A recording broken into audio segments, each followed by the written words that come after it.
নমস্কাৰ the news প্লাছৰ এই বিশেষ অনুষ্ঠান অনন্যালৈ আপোনালোকক স্বাগতম জনাইছোঁ মই শিখা আজি আমি কথা পাতিম মহিলাৰ মূত্ৰজনন তন্ত্ৰৰ বিষয়ে পুৰুষ আৰু মহিলাৰ মূত্ৰজনন তন্ত্ৰৰ মাজত পাৰ্থক্য কি বা মহিলাৰ মূত্ৰজনন তন্ত্ৰ সম্পৰ্কীয় ৰোগবোৰ বেছি হয় নেকি এই ৰোগবোৰ কিয় হয় লক্ষণ কি চিকিৎসা পদ্ধতি কেনে ধৰণৰ হয় বা এবাৰ হলে সঘনাই হৈ থাকে নেকি এনে বহু বিষয় আজি আমি আলোচনা কৰিম গতিকে প্ৰশ্ন আপোনাৰ নিশ্চয় আছে কলম নকৰি আমাৰ অনুষ্ঠানলৈ ফোন কৰক আমাৰ ফোন নম্বৰ আপোনাৰ টেলিভিছনৰ স্ক্ৰীনত দিয়া আছে আৰু আজি আমাৰ অতিথি চিকিৎসক কেইগৰাকী হৈছে প্ৰথমে আমাৰ মাজত আছে চিকিৎসক অৰূপ নাথ আৰু আনগৰাকী চিকিৎসক আমাৰ সৈতে আছে দুলুমণি কলিতা আৰু আন এগৰাকী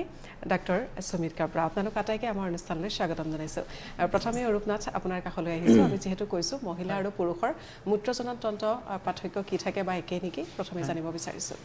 হয় মূত্ৰতন্ত্ৰটো যিটো কিডনিৰ পৰা মূত্ৰ পৰিবাহী নলী আৰু মূত্ৰাশয় আৰু তাৰ পিছত মূত্ৰনলীৰে গঠিত এতিয়া পুৰুষ আৰু মহিলা উভয়ৰে মূত্ৰতন্ত্ৰটোৰ কামটো একেটাই ফাংচনটো সেম যে শৰীৰৰ পৰা যিবিলাক আমাৰ অলাগতিয়াল পানী বা খনিজ জাতীয় পদাৰ্থ এইবিলাক শৰীৰৰ বাহিৰলৈ প্ৰস্ৰাৱ আকাৰে উলিয়াই দিয়াটোৱে হ'ল আমাৰ মূত্ৰতন্ত্ৰটোৰ কাম কিন্তু গঠনগতভাৱে মহিলাৰ যিটো মূত্ৰতন্ত্ৰ আৰু পুৰুষৰ এটা পাৰ্থক্য আছে গঠনগতভাৱে যিটো মূত্ৰনলীটোৰ দৈৰ্ঘ্য যদি পুৰুষ এজনৰ আমি 16 পৰা 20 চেণ্টিমিটাৰ আমি পাওঁ সচৰাচৰ কিন্তু মহিলাসকলৰ থাকে 3 পৰা 4 চেণ্টিমিটাৰ তাৰমানে মূত্ৰনলী যিটো মানে মূত্ৰাশয়ৰ পৰা কিডনিৰ পৰা মূত্ৰ পৰিবাহী নলী দি প্ৰস্ৰাৱবিলাক আহি কিডনিকেইটাইতো প্ৰস্ৰাৱটো চব সময়তে ফৰ্মেশ্যন হৈ থাকে কিন্তু আমিতো চব সময়তে পেচাব নকৰোঁ মাজে 3 ঘণ্টা 4 ঘণ্টাৰ পিছত প্ৰস্ৰাৱ কৰিব লাগে তেতিয়ালৈকে প্ৰস্ৰাৱটো জমা হৈ থকা যিটো অংগ সেইটো কয় মূত্ৰাশয় আৰু তাৰ পৰা যেতিয়া প্ৰস্ৰাৱ লাগে তাৰমানে 1 পোৱামান প্ৰস্ৰাৱ আমি কওঁ যে 250 পৰা 300 ml প্ৰস্ৰাৱ যেতিয়া জমা হয় মূত্ৰাশয়ৰ ভিতৰত তেতিয়া প্ৰস্ৰাৱৰ ফিলটো আহে ইচ্ছা হয় প্ৰস্ৰাৱ কৰিবলৈ যাব লাগে তেতিয়া প্ৰস্ৰাৱটো ওলাই অহা যিটো নলী সেইটোক মূত্ৰনলী বুলি কয় সেই মূত্ৰনলীটোৰ দৈৰ্ঘ্য পুৰুষৰ ক্ষেত্ৰত যদি 20 চেণ্টিমিটাৰ হয় মহিলাৰ ক্ষেত্ৰত সেইটো 3 পৰা 4 চেণ্টিমিটাৰ গতিকে আমি আজি যিটো বিষয়ৰ ওপৰত কথা পাতিবলৈ ওলাইছোঁ যে কম বেছি পৰিমাণে সকলো মহিলাই জীৱনত এবাৰ দুবাৰ বা 3 বাৰ দেখা যায় যে কমচে কম 3 বাৰ এনেধৰণৰ মূত্ৰাশয়ৰ ইনফেকশ্যন সংক্ৰমণ আকৌ প্ৰস্ৰাৱ কণ্ট্ৰল কৰিব নোৱাৰা হোৱা প্ৰস্ৰাৱ লাগিলে খুব যাব লগা বা হাঁচিয়ালে বা কাহ আহিলে বা গধুৰ বস্তু উঠালে প্ৰস্ৰাৱ ওলাই যোৱা এনেধৰণৰ যিখিনি কমপ্লেইন বা প্ৰস্ৰাৱ জ্বলা-পোৰা কৰা বাৰে বাৰে ইনফেকশ্যন হোৱা ৰিকাৰেণ্ট UTI বুলি যিটো কোৱা হয় এই যিখিনি অসুবিধা ধৰি লওক মহিলাসকলে জীৱনত একে কমেও আমি দেখিছোঁ যে 3 বাৰ আমাৰ তথ্য মতে যে 3 বাৰ এনেধৰণৰ অসুবিধাৰ পৰা ভোগে গতিকে এতিয়া যিমানবিলাক মহিলা আছে আৰু আজিকালি যিহেতু আমাৰ গোটেই পৃথিৱীতে যিটো আমাৰ মহিলাসকল আগবাঢ়ি আহিছে বিভিন্ন ফিল্ডত আজিকালি আমি একদম আৰ্ম ফ'ৰ্চৰ পৰা ধৰি আমি ৰিপৰ্টিঙততো দেখাই পাইছোঁ আপোনালোকক আকৌ তেনেকৈ চিকিৎসা বিজ্ঞানৰ পৰা এতিয়াতো বহুত আমি ৰাজ্যত দেখা পাইছোঁ ইভেন ট্ৰাকো চলাইছে ছোৱালী মানুহে তো খুব ভাল কথা গতিকে এই প্ৰস্ৰাৱৰ যিখিনি অসুবিধা এই অসুবিধাখিনি আমাৰ মহিলাসকল ঘৰৰ পৰা ওলাই আহোঁতে বিভিন্ন ক্ষেত্ৰত অসুবিধাৰ সন্মুখীন হয় আৰু যিহেতু তেওঁলোকে আগতে বহুত ক্ষেত্ৰত দেখা গৈছিল যে মহিলাসকলৰ কাৰণে পৃথকভাৱে নাথাকে মানে টয়লেট নাথাকাৰ কাৰণেও বহুত সময়ত প্ৰস্ৰাৱ ৰাখি থ'ব লগা হয় আৰু তাৰ লগত এই ধৰণৰ পাৰ্শ্বক্ৰিয়াবিলাক থাকে গতিকে এই যিটো গঠনগত যিটো মহিলাসকলৰ মূত্ৰনলীৰ দৈৰ্ঘ্যতাটো কম তাৰ কাৰণেই এই ধৰণৰ বিভিন্ন ধৰণৰ অসুবিধাৰ সন্মুখীন মহিলাসকল নিশ্চয়কৈ হয় তেওঁলোকৰ জীৱনত নিশ্চয় হয় আমি ডাক্তৰ দুলুমণি কলিতা আপোনাৰ কাষলৈ আহিছোঁ মহিলাৰ মূত্ৰজনন সম্পৰ্কীয় যিসমূহ ৰোগ আছে আমি প্ৰধান ৰোগ কি বুলি যদি সোধোঁ কি ক'ব বিচাৰিব বহুতকেইটা মানে ৰোগ আছে এই ৰোগকেইটাৰ ভিতৰত আটাইতকৈ বেছিকৈ দেখা পোৱা যায় যে পেচাবৰ সংক্ৰমণ বাৰ সেইটো এনেই ছাৰে কৈছেই যে বেছিভাগ মহিলাৰ ক্ষেত্ৰতে জীৱনত এবাৰ হ'লেও পেচাবৰ সংক্ৰমণত ভোগেই কিন্তু তাৰে ভিতৰত 20% 20% মানুহৰ মানে মহিলাৰ এই সংক্ৰমণ বছৰত 3 বাৰতকৈ অধিক হোৱা দেখা যায় আৰু এনে ক্ষেত্ৰত এইটো কোৱা হয় ৰিকাৰেণ্ট UTI যোনটো বাৰম্বাৰ হৈ থকা পেচাবৰ সংক্ৰমণ এইটো আটাইতকৈ প্ৰধান সমস্যা ইয়াৰ উপৰিও আমাৰ আছে যোনটো বয়সৰ লগে লগে বেছি হোৱা দেখা যায় যে পেচাবৰ নিয়ন্ত্ৰণহীনতা মানে পেচাবৰ যোনটো আমাৰ মূত্ৰতন্ত্ৰটো যোনটো মাচলবোৰ মাংসপেশীবোৰে আৱৰি ৰাখে সেই মাংসপেশীবোৰ মানে দুৰ্বল হৈ যায় সেই দুৰ্বল বয়সৰ লগে লগে এই দুৰ্বল ভাৱটো বেছি হৈ যায় আৰু তেনে ক্ষেত্ৰত মানে যোনটো কণ্ট্ৰল কৰিব পৰা কেপাচিটি থাকে মূত্ৰতন্ত্ৰটোৰ সেইটো কমি যায় আৰু যেতিয়া তেতিয়া পেচাব লাগি থাকিব পাৰে আৰু তেনেকুৱা ধৰণৰ সমস্যাবোৰ দেখা দিয়া যায় এনেকুৱা ধৰণৰ সমস্যাবোৰে মেইনলি দেখা যায় আৰু এই দুয়োটা ক্ষেত্ৰতে যোনটো পেচাবৰ জ্বলা-পোৰা সমস্যাটো সবচে প্ৰধান হয় আৰু পেচাব অতিমাত্ৰাত অত্যাধিক জোৰেৰে পেচাব লাগে কিন্তু পেচাবটো ভালদৰে কৰিব নোৱাৰে ভালদৰে খোলোচা নহয় আৰু এইবোৰৰ প্ৰধান কাৰণ হৈছে আমাৰ মহিলাসকলে সবেই কাম কাজৰ মাজত ব্যস্ত হৈ থাকে সেইটো কাৰণে পেচাব ৰাখি থয় তেনেকুৱা ধৰণৰ ক্ষেত্ৰত এই ইনফেকশ্যনবোৰ বেছি দেখা যায় আৰু ছাৰে কৈছে যে যোনটো এনাটমিকেল যোনটো শাৰীৰিকভাৱে ছুটি হয় কাৰণে আমাৰ যোনটো মূত্ৰৰ দুৱাৰটো হয় সেইটো ছুটি থাকে সেইটো কাৰণে ইনফেকশ্যন বেছি থাকে সেইটো কাৰণে মানে ইনফেকশ্যন হোৱাৰ বেছি সম্ভাৱনা থাকে ইয়াৰ উপৰি মই ক'লোঁ যোনটো প্ৰস্ৰাৱৰ নিয়ন্ত্ৰণহীনতা এই প্ৰস্ৰাৱৰ নিয়ন্ত্ৰণহীনতা বিভিন্ন কাৰণত হ'ব পাৰে স্পেচিয়েলি যেতিয়া গৰ্ভাৱস্থাত থাকে গৰ্ভাৱস্থাত যোনটো ইউটেৰাছ থাকে আমাৰ ইউটেৰাছটো বহুত বাঢ়ি যায় সেই প্ৰেছাৰৰ বাবে তাৰ মাংসপেশীটো যোনটো আমাৰ তাৰ তলতে যোনটো থাকে মূত্ৰবহন তন্ত্ৰৰ মাংসপেশীখিনি অলপ উইক হৈ যায় সেইকাৰণে কণ্ট্ৰল কৰিব নোৱাৰে প্ৰস্ৰাৱটো ওলাই আহোঁতে নাহিবৰ কাৰণে যেনেকৈ খুব জোৰে প্ৰেছাৰ লাগিছে কিন্তু আমি নকৰোঁ আমি ধৰি ৰাখিম এই যিটো কণ্ট্ৰল মেকানিজমটো এইটোক স্ফিংটাৰ বুলি কয় সেই স্ফিংটাৰটো ডক্টৰ দুলুমণি তেখেতে খুব ভালকৈ বিশদভাৱে বৰ্ণনা কৰিছে যে যেতিয়া প্ৰসূতি এগৰাকী যেতিয়া বেবী ইউটেৰাছত থাকোঁতে যেতিয়া যিটো প্ৰেছাৰ কাৰণ লাহে লাহে ডাঙৰ হৈ যায় ডাঙৰ হৈ যোৱাৰ লগে লগে তাত যিটো প্ৰেছাৰ পৰে তেতিয়া সেই স্ফিংটাৰটো মাংসপেশীবিলাক দুৰ্বল হোৱাৰ কাৰণে ধৰি লওক কিছু আগতে দেখা গৈছিল আজিকালিতো খুব কম দেখা যায় বাৰু আগতে আমি আইতাহঁতবিলাকৰ যদি সুধো তেতিয়া কিমান বোলে 10টা ল'ৰা ছোৱালী 12টা ল'ৰা ছোৱালী আৰু চব নৰ্মেল ডেলিভাৰী আজিকালি যেনেকৈ চিজাৰিয়ান ছেকশ্যন কৰিলে চিজাৰিয়ান ছেকশ্যন কৰাৰ সময়ত কিন্তু সেই স্ফিংটাৰৰ প্ৰেছাৰটো কিছু পৰিমাণে কম হয় কিন্তু নৰ্মেল ডেলিভাৰীৰ সময়ত দেখা যায় যে এই যিটো বাৰ্থ প্ৰচেছ সেই প্ৰচেছটোৱেও যে বেবীটোৰ যিটো হেড থাকে সেই হেডটো যেতিয়া সেই পেলভিছৰ বাহিৰলৈ ওলাই আহিব সেইখিনি সময়তো যথেষ্ট প্ৰেছাৰ পৰাৰ কাৰণেও কিন্তু এই ধৰণৰ প্ৰস্ৰাৱৰ নিয়ন্ত্ৰণহীনতাটো দেখা যায় আকৌ ধৰি লওক এই যিটো মহিলাসকলৰ মেনপজৰ পিছতো আপোনাৰ শৰীৰত কিছুমান হৰমন এষ্ট্ৰজেন হৰমনটো কমি অহাৰ কাৰণে তাৰ ৰোগ প্ৰতিৰোধ ক্ষমতাও কমে আকৌ লগে লগে প্ৰস্ৰাৱৰ কিছু বয়সস্থ মহিলাৰ ক্ষেত্ৰত দেখা যায় যে প্ৰস্ৰাৱৰ এই নিয়ন্ত্ৰণহীনতাটোও কিন্তু মেনপজৰ পিছত লাহে লাহে আৰম্ভ হয় নিশ্চয় হয় আমি ডক্টৰ সুনীল কাব্ৰা আপোনাৰ কাষলৈ আহিছোঁ আমি যিহেতু ইতিমধ্যে দুয়োগৰাকী ডক্টৰে উল্লেখ কৰিছে মহিলাৰ ক্ষেত্ৰত প্ৰস্ৰাৱৰ ইনফেকশ্যন বেছি হয় ইয়াৰ কাৰণসমূহ অকণমান আপোনাৰ পৰা বিশদভাৱে জানিব বিচাৰিছোঁ देखिए सबसे इम्पॉर्टेंट जो कारण है इसका जैसे सर ने बताया है कि यूरेथ्रा की जो लेंथ होती है मेल्स में वो 16 to 20 सेंटीमीटर की रहती है फीमेल्स में it is only 3 to 4 centimetre और फीमेल्स में क्या होता है the vaginal orifice and the anal orifice ये जो दो ओपनिंग होती है जहाँ से इन्फेक्शन का जो चांस रहता है यूरेथ्रा में जाने के लिए ज़्यादा चांस रहता है क्योंकि it is very near to the urethral opening तो short length of the urethra and the near by orifices तो उस जगह से जो वहाँ के जीआई ट्रैक के जो भी बैक्टीरिया होते हैं mainly E coli which is responsible for most of the UTIs तो वहाँ से वो असेंडिंग इन्फेक्शन होता है क्योंकि शॉर्ट लेंथ है and because of that the females they are more prone to have this recurrent UTIs তাৰমানে হেৰিটো যিটো মহিলাৰ ক্ষেত্ৰত আমি এটা গঠনগত এটাটো ক'লোৱেই যে ইউৰেথ্ৰাৰ লেন্থটো মহিলাৰ ক্ষেত্ৰত ছুটি থাকে আকৌ ডক্টৰ কাব্ৰা তেখেতে খুব ভালকৈ আমাক কথাটো বুজাই দিলে যে মহিলাৰ ক্ষেত্ৰত ধৰি লওক পায়খানাৰ ৰাস্তা মাহেকীয়াৰ ৰাস্তা আৰু প্ৰস্ৰাৱৰ ৰাস্তা এই তিনিটা ওচৰত থাকে যিটো পুৰুষৰ ক্ষেত্ৰত অলপমান দূৰত থাকে গতিকে মহিলা এগৰাকীৰ ক্ষেত্ৰত ইনফেকশ্যনটো যিহেতু পায়খানাৰ ৰাস্তাৰ পৰা আমাৰ যিটো কলনত যিবিলাক বেক্টেৰিয়া থাকে সেই বেক্টেৰিয়াবিলাকে দিয়ে ইনফেকশ্যনটো প্ৰস্ৰাৱৰ ইনফেকশ্যনটো বেছিভাগ ক্ষেত্ৰত দেখা যায় যেনেকৈ ধৰি লওক আপুনি যদি কেতিয়াবা পাইছে যে ইউৰিনৰ কালচাৰ চেঞ্চিটিভিটি আমি কৰিব দিওঁ কোনোবা এগৰাকী মহিলা আহিলে খুব প্ৰস্ৰাৱত জ্বলা পোৰা জ্বৰ হৈছে তলপেট বিষ খাবলৈ মন যোৱা নাই বমি বমি ভাৱ হৈছে গা বেয়া লাগি আছে তেতিয়া আমি ইউৰিন ধৰি লওক ৰুটিন মাইক্ৰস্কপি টেষ্ট কৰিলোঁ লগত আমি কালচাৰ চেঞ্চিটিভিটি কৰিব দিলোঁ তেতিয়া বেছিভাগ ক্ষেত্ৰত দেখা যায় যে তাৰ যিটো ইনফেক্টিভ অৰ্গেনিজম বীজাণুটো সেইটো ইকলাই বুলি কয় আৰু সেইটো ধৰি লওক এই আমাৰ যিটো ইণ্টেষ্টাইনৰ ভিতৰত পায়খানাবিলাক থাকে তাতে বেছিভাগ ইকলাই থাকে গতিকে এই মহিলাৰ ক্ষেত্ৰত যিহেতু এই গোটেই অংগকেইটা ওচৰা ওচৰিকৈ থাকে গতিকে খুব সহজে সংক্ৰমণটো হ'ব পাৰে নিশ্চয় হয় আৰু সংক্ৰমণ বাৰে বাৰে হৈ থকাৰ কাৰণ কি নে কাৰণ একেবোৰেই নেকি কাৰণ সেইটোৱেই যে খুব ওচৰত থাকে ইনফেকশ্যনৰ যিটো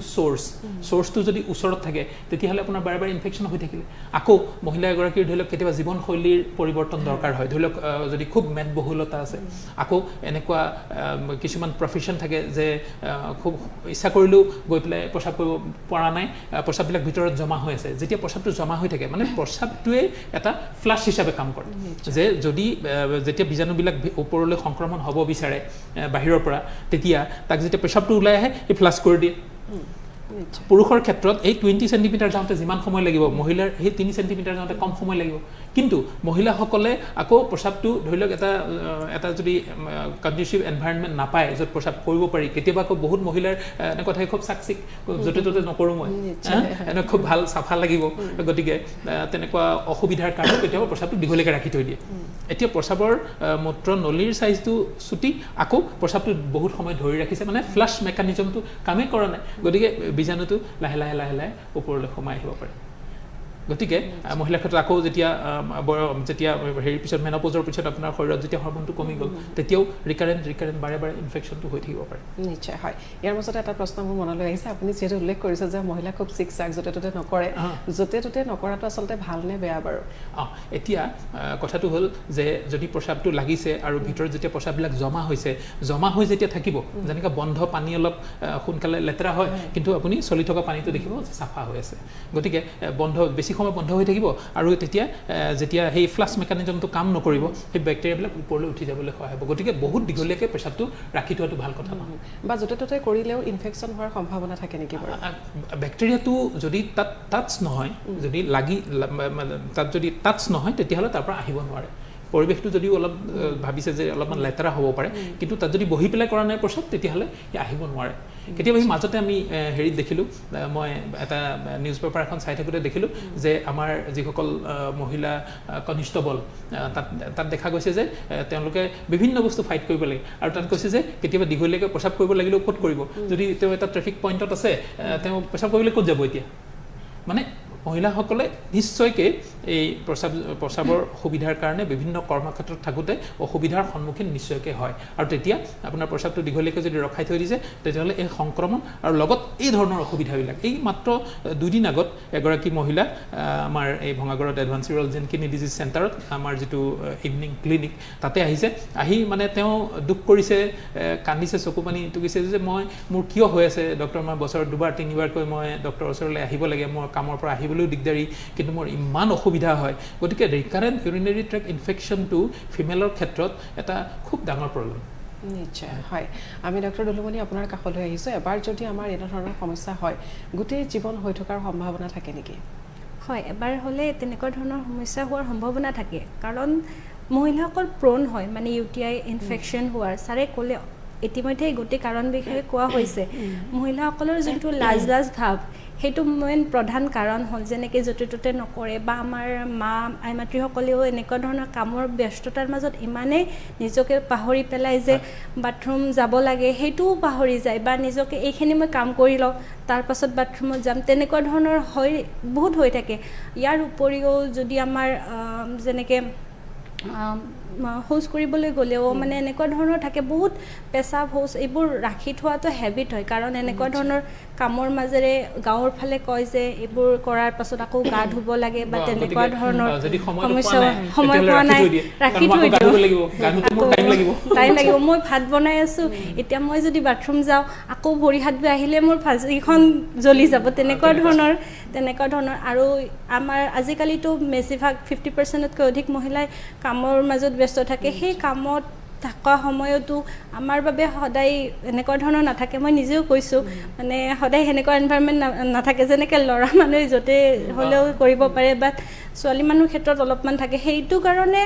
হোৱাৰ চান্স থাকে কিন্তু আমি এইটো প্ৰিভেণ্ট কৰিব পাৰোঁ যদিহে আমি তাৰ সাৱধানতাখিনি অৱলম্বন কৰোঁ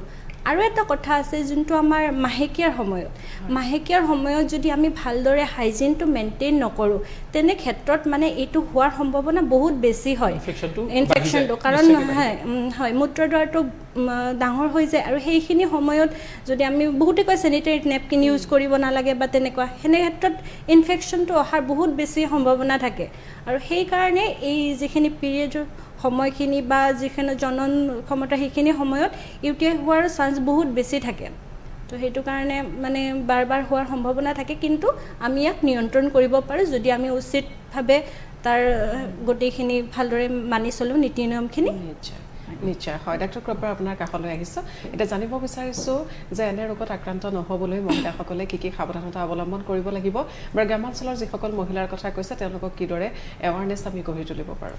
আৰু তাৰ মাজতে এটা কথা কৈছোঁ মই যে এই ডক্টৰ দুলুমণিও ক'লে আপুনি সুধিছিলোঁ যে বাৰে বাৰে যে কিয় হৈ থাকে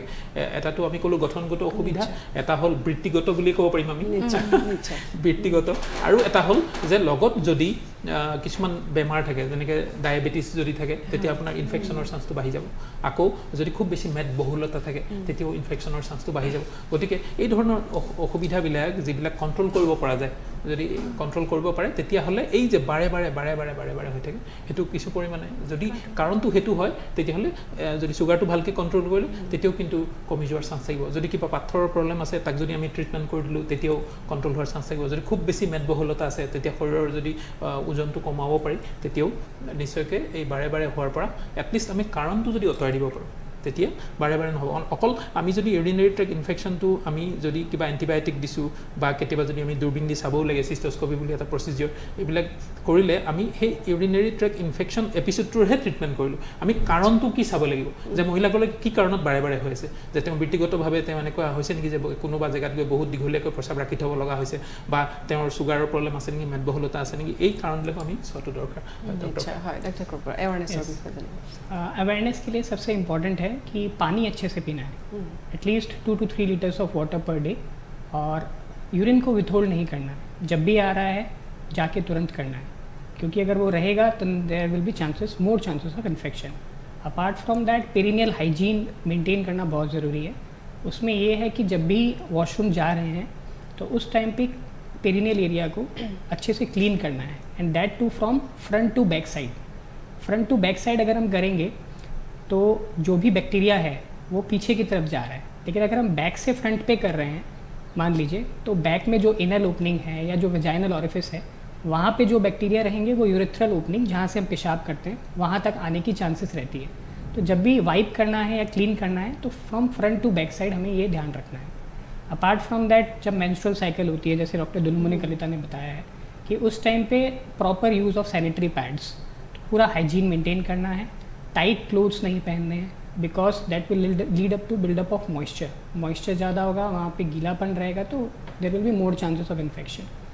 और मेनोपॉज में क्या होता है जब मेंस्ट्रुअल साइकिल बंद हो जाती है तो उस टाइम पे there is deficiency of oestrogen तो उसकी वजह से अट्रोफिक वजाइनाइटिस होती है वजाइना में और जो म्यूकोजल लाइनिंग होती है जो pH होता है एक्चुअली वो चेंज हो जाता है तो that becomes a conducive environment for bacteria to thrive तो उसकी वजह से क्या होता है मेनोपॉजल एज में उस टाइम पे ज़्यादा चांसेस रहती है इन्फेक्शन की तो उन फीमेल्स को अगर हम डिटेक्ट करके ईस्ट्रोजन लोकल एप्लीकेशन दें तो उससे भी रिकरेंट UTIs होने के चांसेस बहुत कम रहते हैं নিশ্চয় হয় আমি ডক্টৰ অৰূপ নাথ আপোনাৰ কাষলৈ আহিছোঁ গৰ্ভৱতী মহিলাসকলৰ কথা আমি যিহেতু কৈছোঁ গৰ্ভাৱস্থাত ল'বলগীয়া কিবা বিশেষ সাৱধানতা আছে নেকি হয় আমি আহিম বাৰু তাৰ বিষয়ে তাৰ আগতে আৰু এটা কথা ক'ব বিচাৰিছিলোঁ যে বাৰে হৈ থকাৰ কাৰণে আৰু কি প্ৰিভেনশ্যন যেনেকৈ ধৰি লওক মদ্যপান আৰু এনেকুৱা চিগাৰেট জাতীয় ধপাত জাতীয় খাদ্যবিলাক এইবিলাক বস্তু যদি সেৱন কৰে তেতিয়া এই ইনফেকশ্যনৰ অসুবিধাবিলাক অলপমান বেছিকৈ দেখা যায় গতিকে গতিকে এলকহল বা এনেধৰণৰ এই মাদক দ্ৰব্যবিলাকৰ পৰাও কিন্তু মানে ইনফেকশ্যন ৰোগ প্ৰতিৰোধ ক্ষমতাটো যেনেকৈ বিভিন্ন অংগত কমি যায় তেনেকৈ ইউৰিনেৰী ট্ৰেক্ট ইনফেকশ্যন এই ক্ষেত্ৰতো কিন্তু দেখা যায় গতিকে যদি এইটো কণ্ট্ৰল কৰিব পৰা যায় এইটো ভাল কথা ছেকেণ্ড যিটো শাৰীৰিক সম্পৰ্ক মানে ছেক্সুৱেল ইণ্টাৰক'ৰ্চ এইখিনি সময়তো কিন্তু কিছুমান মাইনৰ ট্ৰমা হয় ইউৰেথ্ৰাত মূত্ৰনলীত কিছুমান ট্ৰমা হয় তাৰ কাৰণেও ইনফেকশ্যনৰ চান্সটো বাঢ়িব পাৰে গতিকে শাৰীৰিক সম্পৰ্কৰ পিছত ইউৰিন পাছ কৰিব লাগে এবাৰ অলপ পানী খাব লাগে ইউৰিন পাছ কৰিব লাগে তেতিয়া কিন্তু এই ইনফেকশ্যনৰ চান্সটো কমি আহে নিশ্চয় হয় গৰ্ভাৱস্থাত ল'ব লগা সাৱধানতা হয় গৰ্ভাৱস্থাত ল'ব লগা সাৱধানতা যেনেকৈ গৰ্ভাৱস্থাটো এটা এগৰাকী মহিলাৰ কাৰণে সেই সময়খিনি এটা খুব চেঞ্চিটিভ সময় এইখিনি সময়ত দেখা যায় যে শৰীৰৰ ৰোগ প্ৰতিৰোধ ক্ষমতাটো কমি আহে শৰীৰত কিছুমান হৰমনেল চেঞ্জেছৰ কাৰণে শৰীৰৰ ৰোগ প্ৰতিৰোধৰ ক্ষমতাটো কমি আহে গতিকে সেইখিনি সময়ত যেনেকৈ ইউৰিনেৰী ট্ৰেক্ট ইনফেকশ্যনটো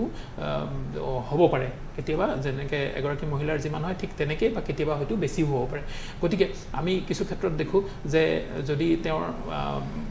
এগৰাকী যদি মহিলা আছে আৰু তেওঁ যদি প্ৰেগনেঞ্চিৰ কাৰণে প্লেন কৰিছে তেতিয়াহ'লে আমি আগতীয়াকৈ চাব লাগিব যে এনেধৰণৰ ইউৰিনেৰী ইনফেকশ্যন হোৱাৰ কিবা কাৰণ আছে যদি কাৰণ আছে সেইটো আমি ট্ৰিটমেণ্ট কৰিব লাগিব তেনেকৈ আমি ধৰি লওক আগতে আমি পাথৰৰ কথাও পাতিছিলোঁ যে পাথৰ এটা বিশেষ আকাৰ নোহোৱালৈকে তাক আমি ঔষধ পাতি দি ওলাব পাৰোঁ কিন্তু যদি এগৰাকী যুৱতী যি কিছুদিন পিছত হয়তো প্ৰেগনেঞ্চি বা বাচ্চাৰ কাৰণে তেওঁলোকে ভাবিব পাৰে যদি ভাবিব পাৰে কিন্তু যেতিয়া সৰু পাথৰ থাকোঁতেও আমি হয়তো ওলাই দিব লগা হ'ব পাৰে কাৰণ নহ'লে যে প্ৰেগনেঞ্চিৰ সময়ত সেই সৰু পাথৰটোত কিন্তু ইনফেকশ্যনৰ চান্সটো বাঢ়ি যাব পাৰে বা পাথৰটো যদি আছেও যদি সেইটো কাৰণে ইনফেকশ্যন হৈছে নে অন্য কিবা এটা প্ৰসূতিজনিত কাৰণে হৈছে তো আমি গম নাপাম তেতিয়া গতিকে এই সময়খিনিৰ কাৰণে এটা প্ৰিপেৰেশ্যন দৰকাৰ যে যদি প্ৰেগনেঞ্চিৰ কাৰণে ভাবিছে তেতিয়াহ'লে এবাৰ শৰীৰৰ এবাৰ যে ভালকৈ এবাৰ আল্ট্ৰাছ'ন'গ্ৰাফি এখন বা ইউৰিনৰ পৰীক্ষা এইখিনি যদি কৰি চোৱা যায় তেতিয়াহ'লে তাৰ কাৰণে এটা বেটাৰ প্ৰিপেৰেশ্যন হ'ব গতিকে যিহেতু ইনফেকশ্যনৰ চান্সটো এনেকৈ বাঢ়িব পাৰে যদি আগতেই তেখেতৰ বছৰত এবাৰ বা দুবাৰ ইনফেকশ্যনৰ যদি চান্স থাকে তেতিয়াহ'লে প্ৰেগনেঞ্চিৰ সময়ত আমি হয়তো প্ৰফাইলেক্টিক এণ্টিবায়'টিক ল' ড'জ প্ৰফাইলেটিক এণ্টিবায়'টিক কেতিয়াবা দিব লগা হ'ব পাৰে আৰু পানী অলপমান বেছিকৈ খাব লাগিব আৰু প্ৰস্ৰাৱ লাগিলে যিটো সাধাৰণ আমি প্ৰতিৰক্ষাৰ কথাখিনি কৈছিলোঁ এইখিনি লাগিব তাৰপিছত ধৰি লওক ফল মূল শাক পাচলি এনেধৰণৰ খাদ্যবিলাক বেছিকৈ খাব লাগিব খুব বেছি তেলজাতীয় বা মছলা বা জলকীয়া এনেধৰণৰ খোৱাবিলাক কমাই খাব লাগিব নিশ্চয় হয় আৰু ষ্টিক্সাৰ ইউৰেথ্ৰাৰ বিষয়ে এতিয়া অকণমান জানিব বিচাৰিছোঁ আপোনাৰ পৰাই হয় ষ্ট্ৰিকচাৰ ইউৰেথ্ৰা তাৰ আগতেও কিন্তু আমি আৰু এটা কথা পাতিব লাগিছিলে যে এই যে প্ৰস্ৰাৱটো কণ্ট্ৰল কৰিব নোৱাৰা কথাটো যিটো আমাৰ থিম আছিলে আজি আমি ফটোগ্ৰাফ দেখাইছোঁ বিভিন্ন ফটোগ্ৰাফ এনেকৈ দেখুওৱা হৈছে যে বিভিন্ন কৰ্মক্ষেত্ৰত হয়তো এই যিটো প্ৰস্ৰাৱ কণ্ট্ৰল কৰিব নোৱাৰা যেন প্ৰস্ৰাৱ লাগিল যদি জল্দি যোৱা নাই তেতিয়াহ'লে কিছু 2 ড্ৰপ 3 ড্ৰপ প্ৰস্ৰাৱ ওলাই গ'ল বা কাহাৰ সময়ত ওলাই গ'ল বা হাঁচি মাৰিলে সেইখিনি সময়ত ওলাই গ'ল প্ৰস্ৰাৱ এই যিটো অসুবিধা ইনফেকশ্যনতকৈও ই কেতিয়াবা বহুত বেছি পৰিমাণে মহিলা এগৰাকী মানসিক আৰু শাৰীৰিক কিন্তু এই বিৰূপ প্ৰভাৱ পেলাব পাৰে হয় এই যিটো ষ্ট্ৰেছ ইউৰিনাৰী ইনকণ্টিনেঞ্চ তাৰমানে যদি কিবা কাৰণে যদি জোৰ দিলে তেতিয়াহ'লে প্ৰস্ৰাৱটো কণ্ট্ৰল কৰিব নোৱাৰে হয়তো প্ৰস্ৰাৱ ওলাই গুচি গ'ল গতিকে সেইটোৱে এটা মহিলাগৰাকীক বিভিন্ন ক্ষেত্ৰত কৰ্মক্ষেত্ৰত হ'ব পাৰে বিভিন্ন ক্ষেত্ৰত সি এটা অসুবিধাৰ সন্মুখীন কৰায় গতিকে আমি ষ্ট্ৰেছ ইউৰিনাৰী ইনকণ্টিনেঞ্চটোৰ বিষয়েও কথা পাতিম বাৰু ঠিক আছে আপুনি তাৰ আগতে ক'লে যে ষ্ট্ৰিকচাৰ ইউৰেথ্ৰাটো ইউৰেথ্ৰেল নেৰয়িং যিটো ফিমেলত নেৰয়িং বুলি বেছিকৈ কোৱা হয় মেলত পুৰুষসকলৰ ক্ষেত্ৰতহে ষ্ট্ৰিকচাৰ ইউৰেথ্ৰা বুলি কোৱা হয় সেইটো দেখা যায় যে কিছু মহিলাৰ ইউৰেথ্ৰাটো যিহেতু খুব চুটি থাকে ইউৰেথ্ৰেল নেৰয়িঙৰ কাৰণে কেতিয়াবা প্ৰস্ৰাৱত খুব জোৰ দিব লগা হয় আৰু প্ৰস্ৰাৱ কৰাৰ পিছত গোটেই যদি প্ৰস্ৰাৱখিনি মূত্ৰাশয়ৰ পৰা ওলাই যোৱা নাই যদি ভিতৰত থাকি গৈছে যিটো আমি পষ্ট ভইড ৰেচিডুৱেল ইউৰিন বুলি কওঁ সেই ইউৰিনবিলাক যদি প্ৰস্ৰাৱ কৰাৰ পিছতো মূত্ৰাশয়টো একেবাৰে খালী নহয় অলপ ভিতৰত থাকি যায় সেইটো ইনফেকশ্যনৰ কাৰণে সি এটা ধুনীয়া এটা এনভাইৰনমেণ্ট ক্ৰিয়েট হৈ গ'ল আকৌ প্ৰস্ৰাৱটো খুব জোৰ দি কৰিব লাগে ভালকৈ নোলায় এই ধৰণৰ যিখিনি অসুবিধা আৰু সাধাৰণতে আমিতো যুৱতীসকল বা প্ৰাপ্তবয়স্ক মহিলাৰ ক্ষেত্ৰত দেখাই পাওঁ কিন্তু কেতিয়াবা এই যিটো পষ্ট মেন'পজৰ পিছৰ মহিলাসকলৰো কিন্তু এই অসুবিধাটো বেছিকৈ দেখা যায় কাৰণ যিটো হৰমনেল ছাপৰ্টটো ইউৰেথ্ৰাৰ যিহেতু ইষ্ট্ৰজেনৰ ছাপৰ্টটো নোহোৱা হৈ যায় গতিকে যি টিচুবিলাক খুব কোমল টিচুবিলাক লাহে লাহে ডাঠ হ'বলৈ আৰম্ভ কৰে আৰু আৰম্ভ কৰাৰ লগে লগে প্ৰস্ৰাৱৰ যিটো মূত্ৰনলীৰ যিটো অপেনিংটো সৰু হৈ যায় আৰু তেতিয়াও দেখা যায় যে ৰাস্তাটো একেবাৰে ঠেক হৈ গৈছে নিশ্চয় হয় মানে ডক্টৰ হুলুমণি আপোনাৰ সকলোৱে আহিছোঁ ষ্টিক্সাৰ ইউৰেথ্ৰাৰ যিটো কথা পাতি আছোঁ ইয়াৰ কাৰণসমূহ কি আৰু লক্ষণসমূহ কি আপোনাৰ পৰা জানিব বিচাৰিছোঁ স্ট্ৰিকচাৰ ইউৰেথ্ৰাৰ প্ৰধান কাৰণ ছাৰে ক'লে যে ৰিকাৰেণ্ট UTI যে বাৰ বাৰ যেতিয়া ইনফেকশ্যন হৈ থাকিব তেতিয়া পেচাব দুৱাৰটো বাৰ বাৰ ইনফ্লেমেশ্যন হৈ থাকিব, মানে ফুলি যাব। ফুলি যোৱাৰ এটা সময়ত ফুলি গৈ গৈ গৈ সেইটো ডাঠ হৈ যাব, তাৰ ইলাষ্টিচিটি যোনটো হয় সেই ইলাষ্টিচিটিটো কমি যাব। তাৰ পাছত সেইটো মানে যোনটো পেচাবৰ দুৱাৰটো থাকে এটা নিৰ্দিষ্ট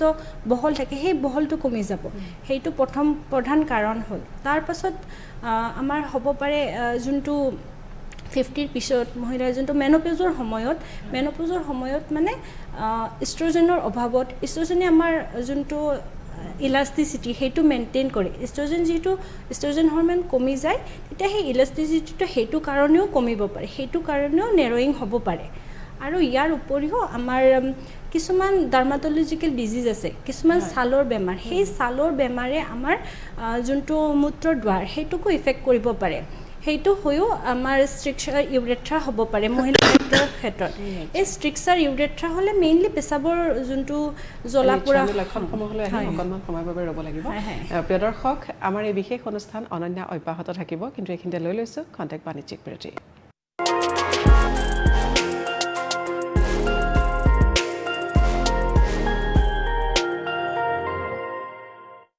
দশকৰো অধিক কালৰ গৌৰৱোজ্জ্বল ইতিহাসেৰে সমৃদ্ধ অইল ইণ্ডিয়া লিমিটেডে চৰকাৰক প্ৰত্যক্ষভাৱে কৰ, ৰয়েলটি আদি প্ৰদান কৰাৰ উপৰিও দেশৰ অৰ্থনীতিলৈও পৰোক্ষভাৱে যোগাই আহিছে উল্লেখনীয় অৰিহণা। উজনি অসমৰ 400ৰো অধিক চাহ বাগিচাৰ লগতে ৰাজ্যখনত অৱস্থিত আন তেল আৰু গেছ ভিত্তিক উদ্যোগলৈ খাৰুৱা তেল আৰু প্ৰাকৃতিক গেছৰ যোগানেৰে অইল ইণ্ডিয়া লিমিটেড অসমৰ উদ্যোগ জগতৰ এক মেৰুদণ্ড স্বৰূপ। Oil India limited.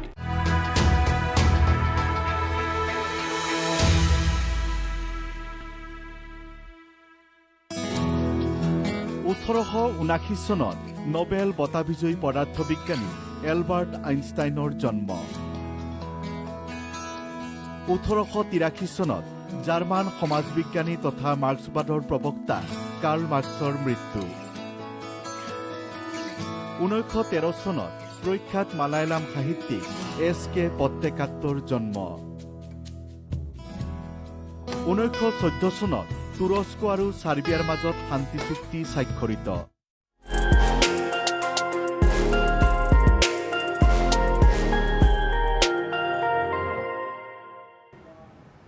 খন্তেক বিৰতিৰ পিছত উভতি আহিছোঁ আমাৰ এই বিশেষ অনুষ্ঠান অনন্যাৰ মজিয়ালৈ। আজি আমি কথা পাতি আছোঁ মহিলাৰ মূত্ৰজনন তন্ত্ৰৰ সকলো সমস্যাৰ বিষয়ে কথা পাতিছোঁ। গতিকে আপোনাৰ যদি কিবা প্ৰশ্ন আছে আমাৰ অনুষ্ঠানলৈ ফোন কৰিব পাৰে। আমাৰ ফোন নম্বৰ আপোনাৰ টেলিভিছনৰ স্ক্ৰীণত দিয়া আছে। আৰু আজি আমাৰ অতিথি কেইগৰাকী হৈছে ডাক্তৰ অৰূপ নাথ, ডাক্তৰ দুলুমণি কলিতা আৰু ডাক্তৰ সুমিত কবৰা। আটাইকে বিৰতিৰ পিছত স্বাগতম জনাইছোঁ। দুলুমণি কলিতা, পুনৰ আপোনাৰ কাষলৈ আহিছোঁ। আমি স্ট্ৰিকচাৰ বিষয়ে আমি কথা পাতিছোঁ আৰু তাৰ লক্ষণসমূহৰ বিষয়ে জানিবলৈ চেষ্টা কৰিম এতিয়া। স্ট্ৰিকচাৰ ইউৰেথ্ৰা মানে নেৰয়িং হৈ যোৱা, মানে যিটো মূত্ৰৰ দুৱাৰটো সৰু হৈ যোৱা। সৰু হৈ গ'লে আমাৰ কি হ'ব,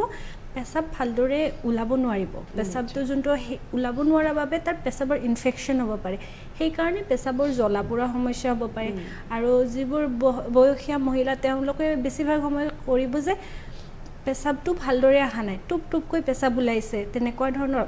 সমস্যাবোৰ দেখিবলৈ পোৱা যাব। কিছুমান মহিলাৰতো এনেকুৱা ধৰণৰ সমস্যাও দেখা যায় যে পূৰা পেচাব বন্ধ হৈ যায়, পেচাবটো পূৰা ফুল হৈ যায়। তেনে ক্ষেত্ৰত আমি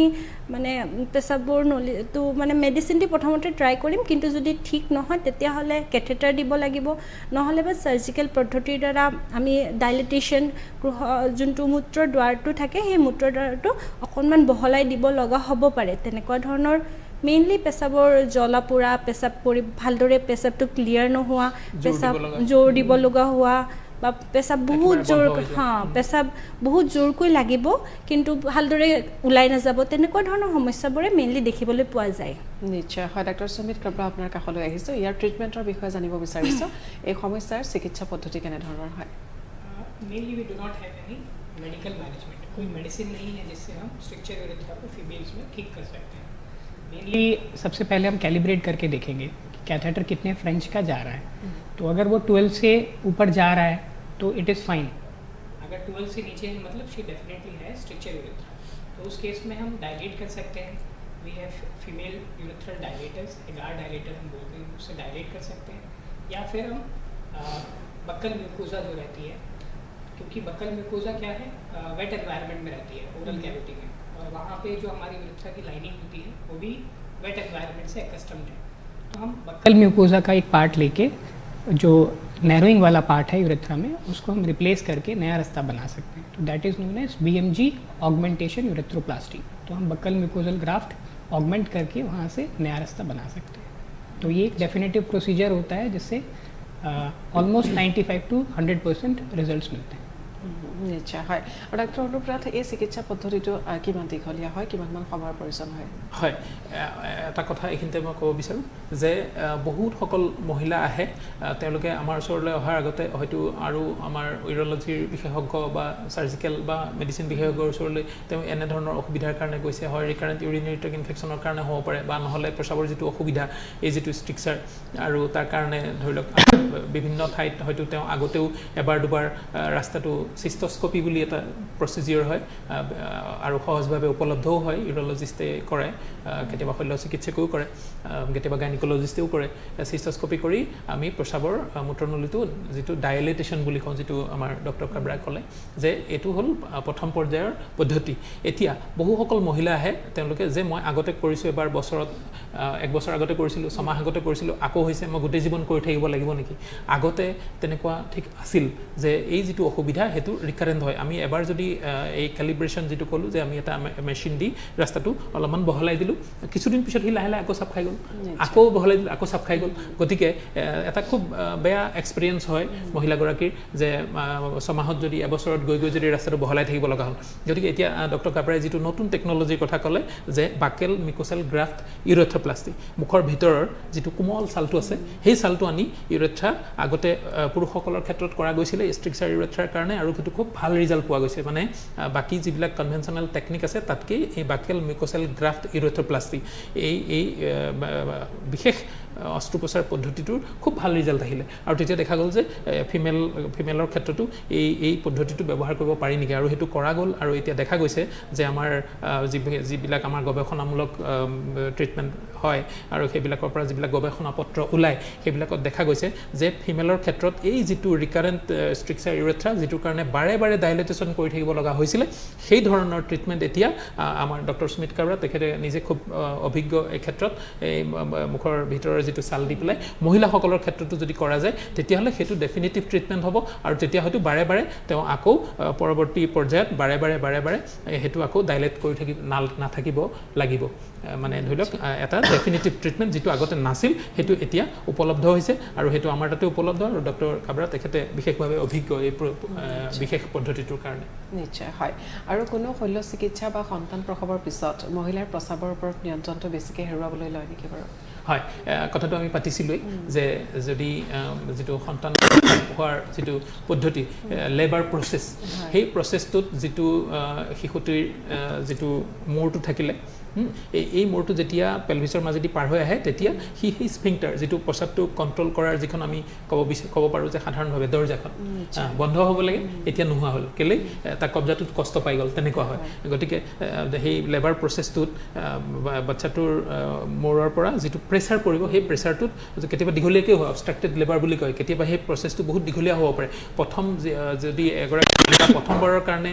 তেওঁ যদি গৰ্ভৱতী হৈছে, তেওঁৰ ক্ষেত্ৰত আৰু বেছি দীঘলীয়া হ'ব পাৰে। গতিকে তেতিয়া কিন্তু পৰৱৰ্তী সময়ত তেওঁৰ প্ৰস্ৰাৱৰ কণ্ট্ৰলটো কমি যোৱা দেখা যায়।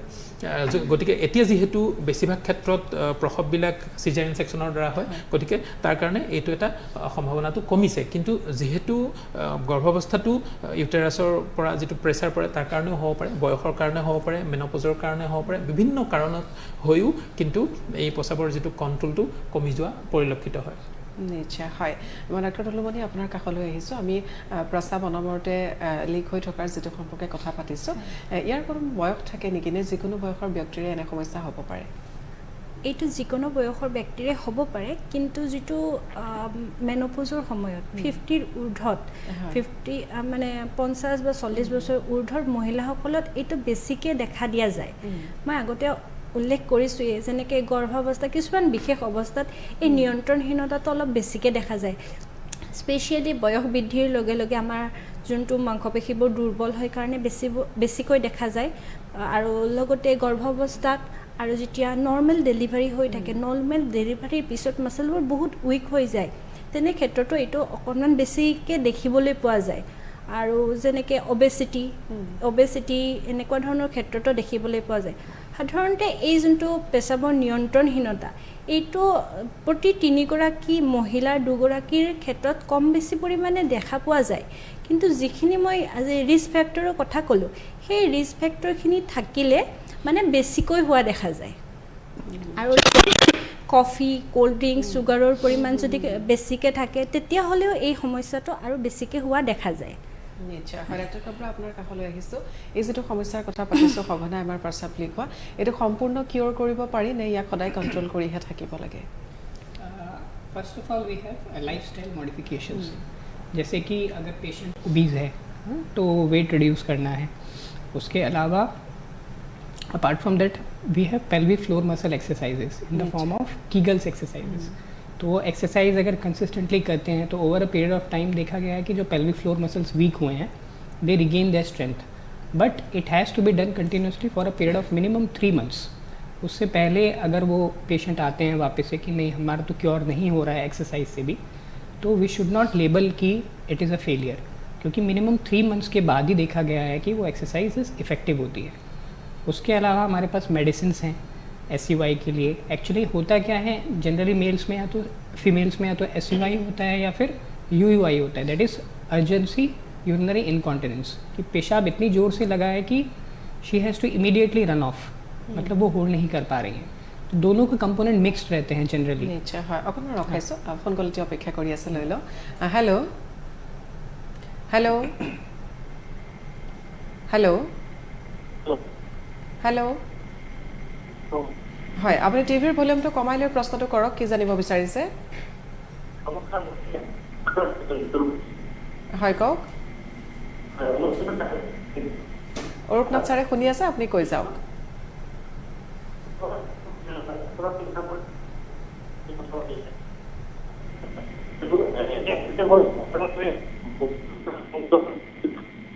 আপোনাৰ কথাখিনি একেবাৰে স্পষ্ট হোৱা নাই আপোনাৰ প্ৰস্ৰাৱৰ সমস্যা হৈছে নেকি হেল্ল' সংযোগ বিচ্ছিন্ন হৈছে তেখেতৰ সৈতে আপুনি আকৌ চেষ্টা কৰক নিশ্চয় কথা পাতিব পাৰিব আৰু ডাক্তৰ অৰূপনাথ আপোনাৰ ওচৰলৈ আহিছোঁ বৃক্ক সংৰোপণৰ কথা অকণমান জানিব বিচাৰিছোঁ এতিয়া কেতিয়া কৰাব লগা হয় বাৰু আমি কথা পাতিম বাৰু তাৰ আগতে আমি ডক্টৰ দুলুমণিয়ে যিটো কথা ক'লে আৰু ডক্টৰ কাব্ৰাই সেইটোৰ ওপৰত আমি অকণমান আলোচনা কৰোঁ যে ডক্টৰ দুলুমণিয়ে ক'লে এটা খুব উদ্বেগজনক যে 3গৰাকী মহিলাৰ 2গৰাকীৰ প্ৰস্ৰাৱৰ কণ্ট্ৰলৰ অসুবিধা থাকে গতিকে আমি যেতিয়া চাওঁ আমি যেতিয়া আমাৰ ধৰি লওক বহি বিভাগত বহি আছোঁ আমি 10জন ৰোগী যদি চাইছোঁ 20জন ৰোগী চাইছোঁ তাৰ ভিতৰত 2গৰাকী মহিলাৰহে আমি এই ধৰণৰ অসুবিধা লৈ আমাৰ ওচৰলৈ অহা দেখা পাওঁ তাৰ মানে যদি চাব বিচৰা যায় তেতিয়াহ'লে 80% মহিলাই ভিতৰি বেমাৰটোত ভুগি আছে অথচ তেওঁলোকে বিভিন্ন কাৰণত হয়তো অসুবিধা আছে বা নহলে তেওঁলোকে লাজ কৰিছে নহলে ভয় কৰিছে তাৰ কাৰণে আগবাঢ়ি অহা নাই বা মই কথাটো কম কোৱাৰ লগে লগে এটা যে মোৰ এটা কিবা দুৰ্বলতা আছে উইকনেছ আছে এনে ধৰণৰ এটা কথা যেন জানি যাব মানুহে আৰু তেওঁক মানুহে ঘৃণাৰ চকুৰে চাব এনেকুৱা বিভিন্ন ধৰণৰ কথা থাকিব পাৰে গতিকে তেনেধৰণে নাথাকিব আপোনালোকে যদি এনে ধৰণৰ অসুবিধাত ভুগিছে তাৰ নিশ্চয়কৈ তাৰ চিকিৎসা আছে আমি ডক্টৰ কাব্ৰাই খুব ভালকৈ ক'লে যে আমি প্ৰথমতে ঔষধ দি চেষ্টা কৰোঁ তাৰপিছত আমি এটা এক্সাৰচাইজ কিগেলছ এক্সাৰচাইজ তাৰমানে যিখিনি মাংসপেশী দুৰ্বল হৈছে সেই মাংসপেশীখিনিক আকৌ তাৰ ষ্ট্ৰেংথটো আমি ৰিগেইন কৰাব পাৰোঁ এটা সাধাৰণ এক্সাৰচাইজ যিটো আমাৰ YouTube channel doctor Arup Kumar Nath বুলি আমাৰ এটা ইউটিউব চেনেল আছে তাতেও আমি এই কিগেল এক্সাৰচাইজটো খুব বিশদভাৱে এটা সৰু ভিডিঅ' বনাই দিছোঁ যাতে ৰোগীসকলে এবাৰ দুবাৰ চালে কথাখিনি মনত ৰয় আমি কৈ দিলে কেতিয়াবা ৰোগীসকলে বুজিব নোৱাৰে কিন্তু তাত থাকিলে তেওঁ বাৰে বাৰে চাই থাকিব পাৰে ভিডিঅ'টো ফোন কল এটি আছে লৈ লওঁ হেল্ল' হেল্ল' হেল্ল' সংযোগ বিচ্ছিন্ন হৈছে তেখেতৰ সৈতে কণ্টিনিউ কৰিব হয় হয় কিবা এটা অসুবিধা যান্ত্ৰিক বিজুতি বুলি ক'ব লাগিব গতিকে আৰু 3 মাহৰ আমাৰ সময়ৰ প্ৰয়োজন হয় কিউৰ হ'বৰ কাৰণে হয় মানে আমি যদি এক্সাৰচাইজটো দুদিনমান কৰিলে আমাৰতো ৰোগীসকলে মানে কিবা এটা যদি ঔষধ খালে বা এক্সাৰচাইজ এটা কৰিলে মানে খুব সোনকালে ভাল হৈ গ'লে ভাল লাগে কিন্তু যদি ভাল হোৱা নাই তেতিয়া তেওঁলোকে আহে এসপ্তাহ খোৱাৰ পিছত আহে দুসপ্তাহ খোৱাৰ পিছত আহে কয় নাই মইতো এক্সাৰচাইজটো কৰিছোঁ বা ভালকৈ বুজিয়ে পোৱা নাই বা কৰিছোঁ কিন্তু মই কোনো সুফল পোৱা নাই তেতিয়া ডক্টৰ কাবৰাই ক'লে যে আমি সেই যিটো মাচুলখিনি আকৌ তাৰ শক্তিটো ঘূৰাই অনাৰ প্ৰণালীটো বা প্ৰচেষ্টাটো সেইটো 3 মাহলৈ ৰাখিব লাগিব যদি 3 মাহ কৰা যায় তাত দেখা যায় যে যথেষ্ট সংখ্যক 30 to 40% ৰোগীয়ে কিন্তু ভাল পাই যায় ঔষধ নোহোৱাকৈ সেই এক্সাৰচাইজটোৰ দ্বাৰা ভাল পায় তাৰপিছত আমাৰ ঔষধৰ ব্যৱস্থা থাকিলে যদি ঔষধত নহয় তেতিয়াহ'লে আমাৰ ষ্ট্ৰেছ ইউৰিনাৰী ইনকণ্টিনেঞ্চৰ কাৰণে আমাৰ চাৰ্জিকেল প্ৰচিডিউৰ আছে খুব দীঘলীয়া চাৰ্জাৰীও নহয় কিছুমান আমি টেপ বুলি কওঁ এটা বস্তু দি পেলাই আমি সেই যিটো দুৰ্বল হৈ যোৱা ছিষ্টেমটোক আমি আকৌ যিটো দৰ্জাখন দুৰ্বল হৈ গৈছে আমি দৰ্জাখন আকৌ ষ্ট্ৰং কৰিব পাৰোঁ বা নহ'লে কিছুমান লেপ্ৰাস্কোপিক প্ৰচিডিউৰো আছে চাৰ্জিকেল ট্ৰিটমেণ্টটো অস্ত্ৰোপচাৰটো আছেই কিন্তু তাৰ আগতে আমি সদায় চেষ্টা কৰোঁ যে তেওঁৰ কাৰণটো যদি তেওঁৰ বহুত বেছি মেদবহুলতা আছে সেইটো কমাবলৈ চেষ্টা কৰোঁ যদি শৰীৰত ইষ্ট্ৰজেনৰ হৰমনটো কমি যোৱাৰ কাৰণে হৈছে তেতিয়াহ'লে আমি লোকেলি কিছুমান হৰমন দিব পাৰোঁ হৰমন ক্ৰীম আহে এইবিলাক দিও চাব পাৰোঁ তাৰপিছত তেওঁৰ কিছু লাইফষ্টাইল মডিফিকেশ্যন কৰাব চেষ্টা কৰোঁ তাৰপিছত এক্সাৰচাইজ কৰাব চেষ্টা কৰোঁ ঔষধ দিব চেষ্টা কৰোঁ তাৰপিছত যদি এই গোটেইবিলাক বস্তু ফেইল হয় তেতিয়াহে আমি অস্ত্ৰোপচাৰলৈ যাওঁ নিশ্চয় হয় আৰু ডায়েবেটিছ ৰোগীৰ ক্ষেত্ৰত ফেইল হোৱাৰ সম্ভাৱনা বেছি থাকে নেকি বাৰু ডায়েবেটিছটো এনে এটা ৰোগ যিটোৱে শৰীৰৰ আপোনাৰ একদম মূৰৰ পৰা ধৰি ভৰিলে প্ৰত্যেকটো ছিষ্টেমত তাৰ বিৰূপ প্ৰভাৱ পৰে এটা নিৰ্দিষ্ট সময়ৰ পিছত ধৰি লওক 10 বছৰ হৈ গ'ল তেতিয়াহ'লে কিডনিত লাহেকৈ এফেক্ট হ'ব 15 বছৰ হৈ গ'ল তেতিয়াহ'লে চকুৰ ৰেটিনাত এফেক্ট হ'ব তাৰপিছত হাৰ্টত এফেক্ট হ'ব তাৰপিছত আমাৰ যিবিলাক ৰক্ত পৰিবাহী নলীবিলাক এফেক্ট হ'ব বিভিন্ন তাৰমানে ডায়েবেটিছটো এটা এনেকুৱা এটা ৰোগ যি ভিতৰে আপোনাৰ গোটেই ছিষ্টেমটোক দুৰ্বল কৰি পেলাই গতিকে কিন্তু বাহিৰৰ পৰা গম নাপায় চুগাৰটো ধৰি লওক কিবা এটা কাৰণে পৰীক্ষা কৰিব গ'ল দেখিলে চুগাৰ 300 হৈ আছে 400 হৈ আছে গতিকে এটা সাইলেন্ট কিলাৰ বুলি ক'ব পৰা যায় গতিকে এবাৰ যদি আপোনাৰ ডায়েবেটিছ বুলি আপোনাক লেভেল কৰা হৈছে তেতিয়াহ'লে ডক্টৰে যিখিনি পৰামৰ্শ দিছে সেই পৰামৰ্শখিনি মানি চলাটো খুবেই দৰকাৰ হয় এইটো খোৱাটো আপুনি কণ্ট্ৰল কৰি পেলাই হ'ব পাৰে বা নহ'লে এক্সাৰচাইজ হ'ব পাৰে বা নহ'লে ঔষধেদি হ'ব পাৰে তিনিটা system diet exercise and drugs